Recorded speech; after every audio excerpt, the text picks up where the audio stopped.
Le segment des chefs d'État a refermé ces 3 jours de la grand-messe environnementale qui a débuté avec l'allocution d'ouverture des différents chefs d'État et de gouvernement, dont le président de la transition du Gabon, Brice Clotaire Oligui Nguema. Dans un discours éloquent, conscient et réaliste de la situation environnementale mondiale, le président de la transition, Brice Clotaire Oligui Nguema, a réaffirmé l'engagement du Gabon à poursuivre la préservation de la biodiversité.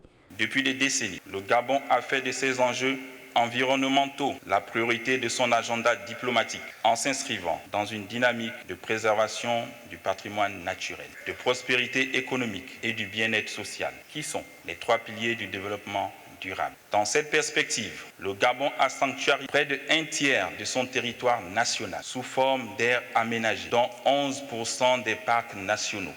Mon pays a également assuré le maintien de l'intégrité de son couvert forestier, estimé à près de 89% du territoire national. Le général de brigade à la tête du Gabon a estimé qu'il est temps que la communauté internationale prenne en compte les efforts des pays des 3 bassins forestiers, en particulier ceux du Gabon, pour le service rendu à l'humanité en préservant ses forêts.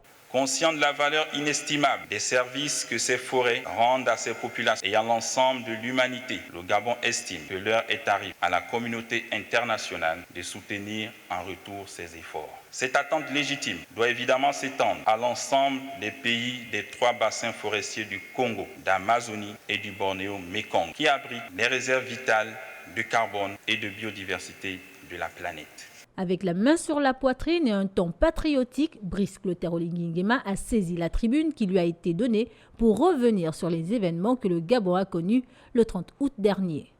Mon pays, le Gabon, depuis le 30 août 2023, s'est engagé dans une transition politique et pacifique qui l'a introduit vers une nouvelle ère, celle de la liberté, du progrès démocratique, économique et social.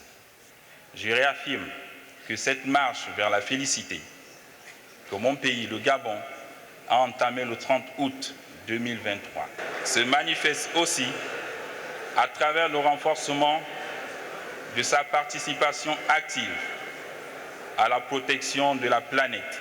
La tâche est immense, mais je reste convaincu que Dieu demeure le maître des temps. Ce sommet doit aboutir à la création d'une coalition des pays des 3 bassins forestiers du monde. Plusieurs recommandations ont été formulées par les ministres de l'Environnement et remises aux chefs d'État pour une gestion durable des écosystèmes forestiers.